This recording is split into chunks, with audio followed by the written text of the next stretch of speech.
只偏一看日出，我已在幹活，但你仍在夢裏邊暢遊，同時一起也在走，直到天黑，獨自回家燒飯，一個人度過，在夜闌靜處再述回你，難能得一個時機。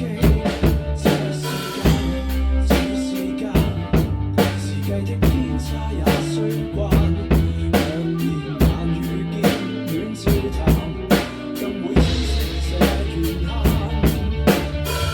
就算是時差神差，秒針的一個小分岔，就算今天一個在家，從無端天等你歸家。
更要珍惜這時間。